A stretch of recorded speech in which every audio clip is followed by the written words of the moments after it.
So we have a really good roster today. Regine's going first, then we have Elizabeth, and then Raul, where is he? Not here yet, awesome.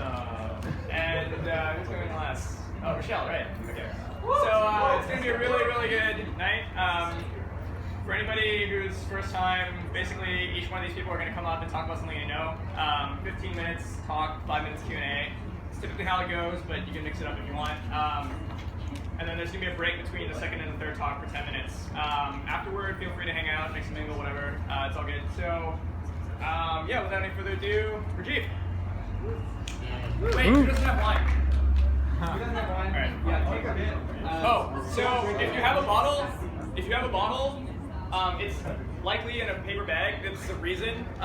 It's because it's going to be a blind taste test, so don't look at the bottle. Pour some and pass it around.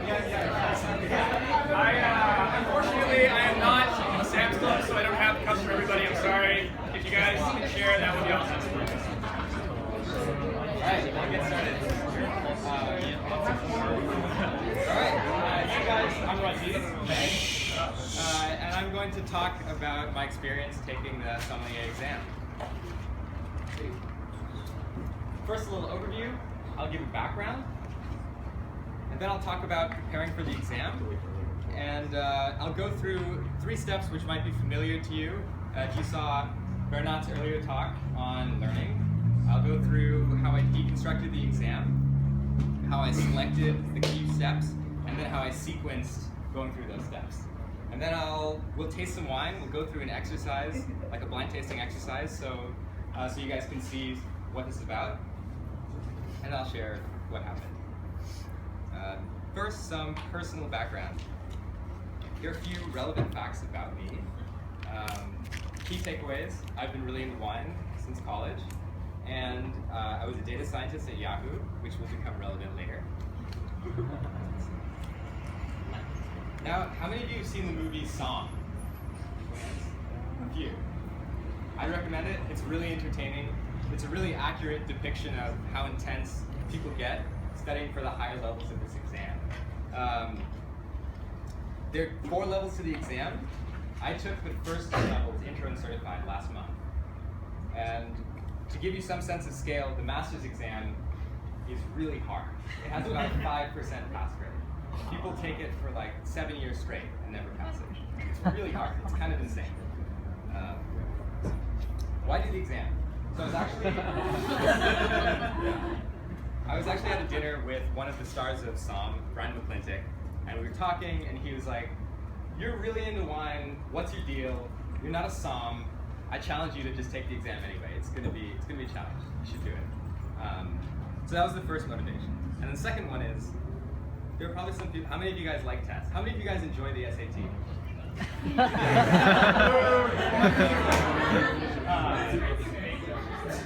So that was the second.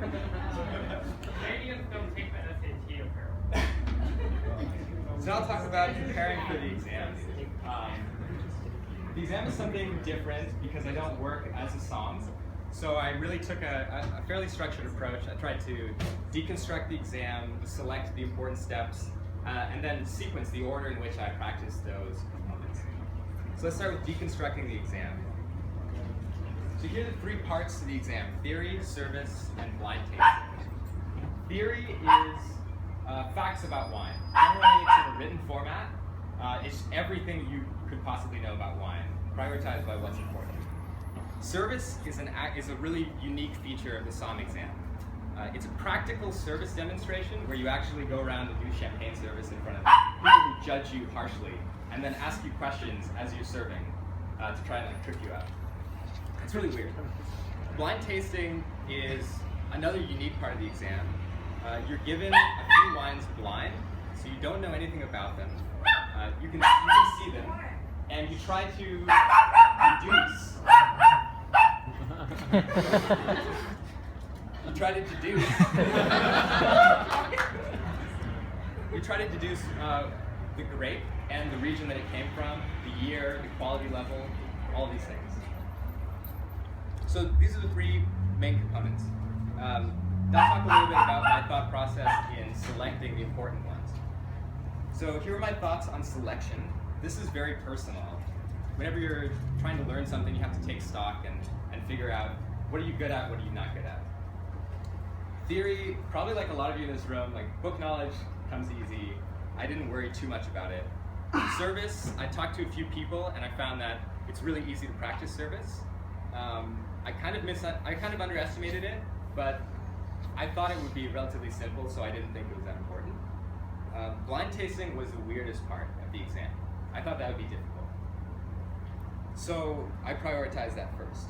So here's the priority that I had. I focused on blind tasting about 2 months before the exam. Service, I left until the very end. I gave minimal practice to, and I completely ignored theory. Yeah.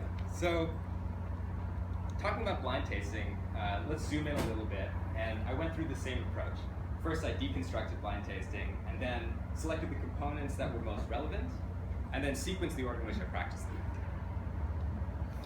Learning blind tasting. So, this is where like data science starts to become relevant. What is blind tasting? You have to tell whether a wine is a particular grape or a particular region. So this is pretty much a classification problem in machine learning, right? Yeah, so you have some inputs. In this case, the inputs are literal inputs, like what you taste, what you smell, what colors you see, and then you have a classification. And the classification is what grape it is and what region it is. So that's how I deconstructed this. In a machine learning model, there are 3 aspects. You have your features, you have your algorithm, and then you have your training data. So, and these are the 3 ways you can improve a model. Right? You can improve the features that go in. You can improve the algorithm by which you decide, in this case, what the wine is. And then you can train on more wines. So. Now selection. So here we can actually apply some intuition from data science. Features are greater than algorithms. Data quality trumps data quality. So the first is that the first features over algorithms. This is the intuition that garbage in equals garbage out. If you want to make the model better, then you need to put better features in. And that means tasting a wine in a really detailed way. The second intuition is that you want to train on a really good data set, which means, in this case, tasting fewer wines and tasting them more often, and tasting higher quality, more detailed wines. So let's talk about sequencing. So I sequence in approximately this order of priority. So the first thing I focused on is what people, if you've seen the movie, you know, Somm's call it the grid. It's all the things you could taste in wine. So I really worked on that first, and I didn't worry about the algorithms so much, like what my logic was. I focused on logic later. And then the last thing was, after I had my grid set and the logic set, I practiced a lot, but on a few, relatively few high-quality wines. And this becomes really important because I'm not a working sommelier. So a typical sommelier tastes 20 wines a night. On a good week, I might taste like 10, 15 wines. So selection becomes really important. So this is just a few thoughts on the different components. This is the grid. So these are some of the features that I would look for in a wine. Each of these is a question you could ask about a wine that has an answer that would help you determine what the wine is. They go into 3 categories. Visual, you have what you smell and what you taste. And we'll go through that in a bit.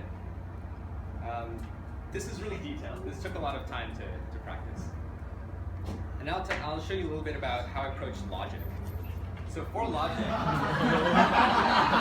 mentioned an algorithm. So I actually built a decision tree on training data. And that gave me a really clear idea of which questions were most important, the ones that were prioritized at the top of the tree, and also in what order I should be asking these questions. Let me tell you, like, shipping this model to your brain is like really hard. And finally, practice.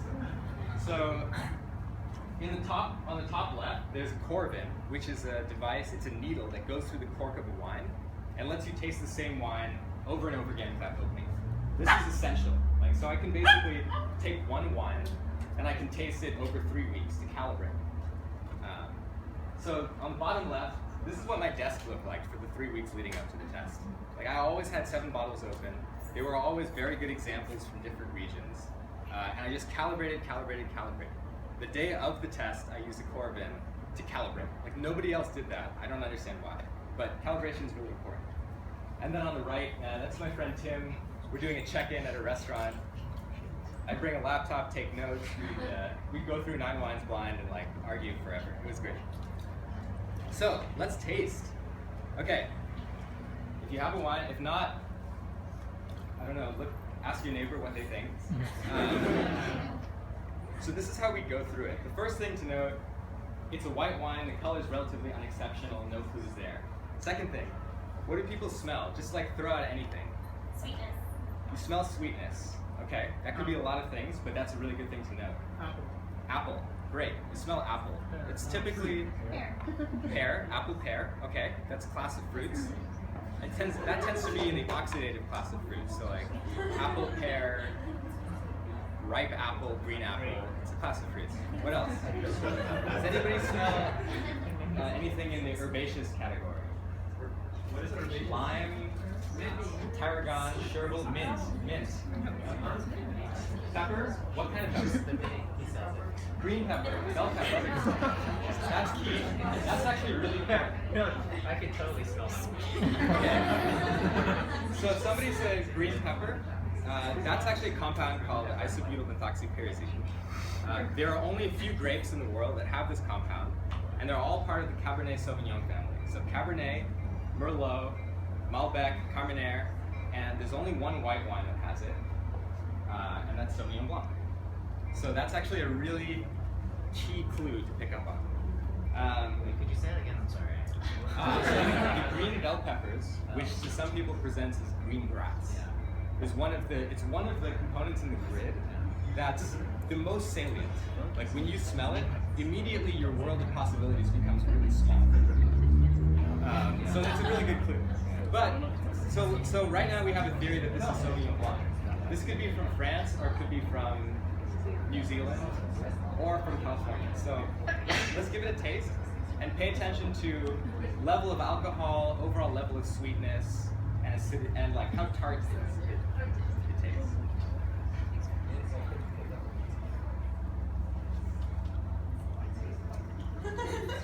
Okay, on a scale of not acidic at all to very acidic, how acidic is this? Pretty acidic. Alcohol, if you make an O and breathe out, you get a really sensitive perception of alcohol. Do you feel any alcohol, or do you feel no alcohol? Alcohol. There's a little alcohol. So these are the structural components, and there are a few more of them. This is really hard to do in isolation. This you need to calibrate. You can't just pick it out like an aroma. But if I were to taste this wine formally, I would say the alcohol is elevated. I'm guessing. Let's see. I'm guessing this is 13%. Does anybody have the? Well, let's open the wine in a second. I'm guessing this is around 13%, which is high for Sauvignon Blanc. So that combined with the flavor aromatics, which are really intense, again, this is all calibration, would take me to a Sauvignon Blanc from New Zealand, not France. So that's like a little bit of the deductive process that you'd go through. What year? 2014. I mean, it's a recent wine. There's no signs of development. So then it's a guess between 2013 and 2014. Development usually so what happens when you leave an apple out? An apple core out on the table? The yellows, it turns brown. Oxidation. And oxidation, exactly. So oxidation presents as color. White wines will turn brown. And also it presents as aromas. It actually starts to smell like rotting apples. That's the acetaldehyde. So you can tell development based on these types of aromas. And I don't get any here. But it can be really, these can be really difficult to tell. So you triangulate with a lot of these points, and then eventually you can come up with an educated guess. So, yeah. So the wine is Sauvignon Blanc from New Zealand, 2014, right? You know what the alcohol is? 12.5%. Okay, great. So this is actually a really classic example of this wine because the aromatics are very distinctive. We talk about things that you could miss this wine for. there aren't too many things you could miss this wine for on an exam setting. You could maybe miss it from a Sauvignon Blanc from France, but it would be much more toned down. What makes one country different from another? It's usually stylistic. Sometimes it's climate. So New Zealand is warmer than France, which results in a much more intense fruit character. But stylistically, they also do a lot of machine harvesting, which crushes the grapes in a really rough way, which results in a pronounced grassy character. So you take those two components and more likely than not, you end your friends. So I'll wrap up quickly with some results. This is a photo of the intro exam. This is what you see at 8 a.m. if you take an intro Somm exam. 4 blind wines, better than coffee. This is the 3 master sommeliers who adjudicated the exam. And this was the results. Theory was easy. Service was surprisingly difficult. If you haven't worked as a somm in a restaurant, the mechanics of serving champagne without like dripping or doing things that will cost you points are really difficult under exam situation. I underestimated that. And tasting actually went really well. So in the course leading up to the exam, I got 9 out of 10 wines, like spot on. 2, I was off by 1 year on the vintage. So conclusions, deconstruction, selection, sequencing really works. Tasting wine is difficult, and also practice pouring champagne if you ever take the exam. Any questions? What does a master sommelier do for like work? What does a master sommelier do for work? This is a great question. People who reach the master sommelier level typically work in large hotel chains, or they manage the wine programs for large airlines, or they consult for large wine companies. Very few of them work on the floor, but yeah. How many master sommeliers are like working in a year? Oh, like 3. Like maybe like 1 to 3. I think last year they were like 3. Like there are about 220 in the world. Wow. Yeah. So like, what makes them any better? Are they tell like a regional? Yeah, so I think what makes master sommeliers better. I think they have a very detailed tasting perception, and they know pretty much everything there is to know in the world of wine, or they have very broad knowledge, which makes them able to predict things like what are the great moving trends in the wine world. You know, they can have empathy for lots of people's preferences. If you don't have that level of tasting, then maybe you taste wine, you can figure out whether you like it. But a master sommelier would want to figure out whether a certain segment of the population would like it, or things like that. It's just a lot more in depth. Seems like you just need to do some regression on your model, and then you're a master. Yeah.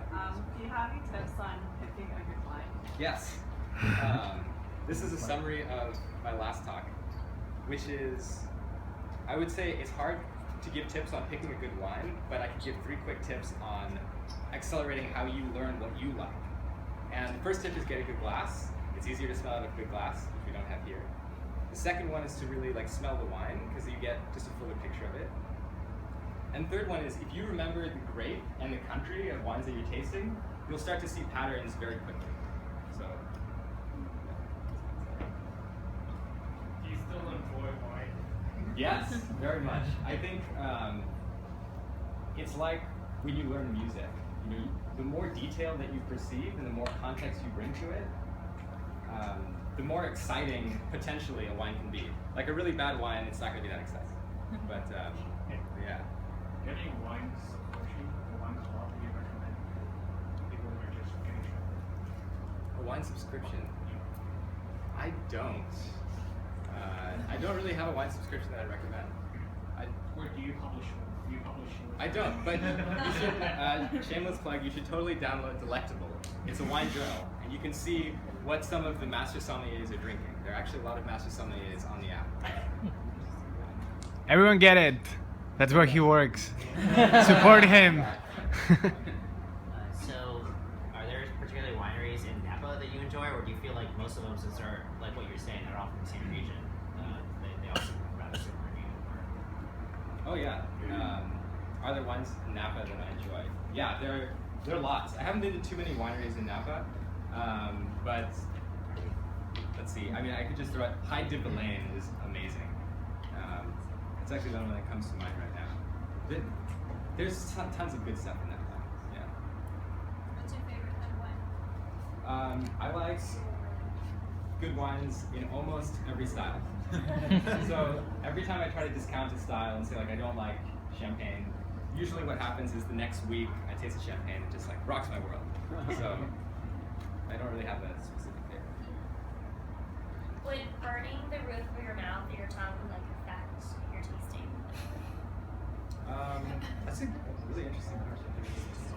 So I had a cold actually the first day of the Intro Somm course, and it really affected my tasting because I couldn't smell anything. So it was all based on structure.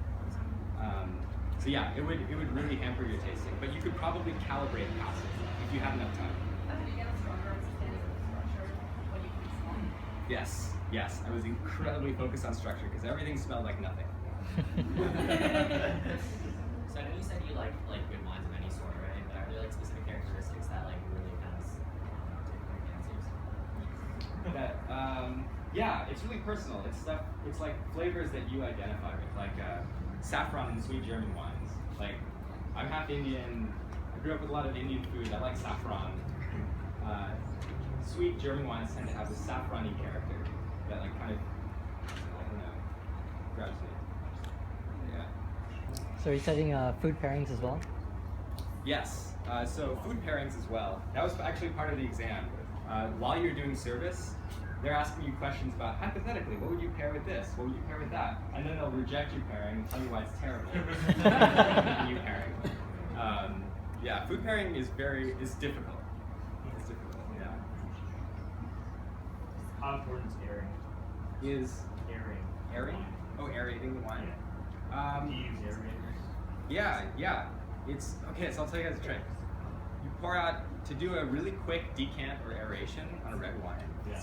pour out half a glass, recork it or recap it, and shake it really violently. What? Yeah, it mixes the air in well with the wine. You don't need to buy a $200 decanter. But it changes the wine a lot. Do you ever taste before you aerate? Yes, every time, because it doesn't change the wine, it doesn't change every wine, Yeah. and it's a great like A/B test. Taste before and taste after. Yeah. What differentiates the master course From the intro course, everything's way more difficult. The knowledge is much more in depth. Like to give you an example, you'd be expected to know winemaking practices in one specific vintage of one specific wine in a region in France. Like that's how specific they get. So for intro, is it just like very broad categories? Intro is broad, yeah.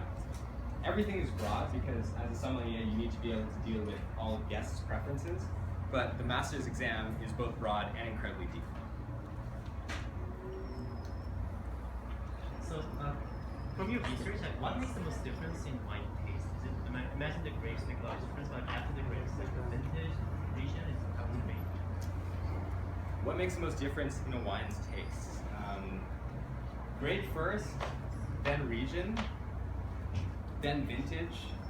Well, then it becomes a toss-up between vintage, winemaking style, and regional traditions. Yeah.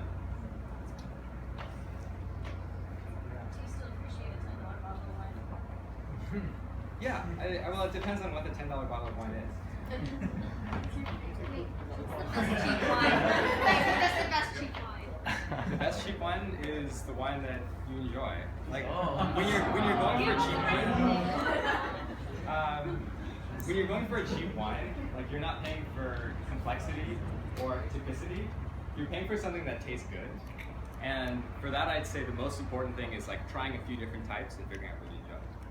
And okay, thank you, Rajiv. Yeah.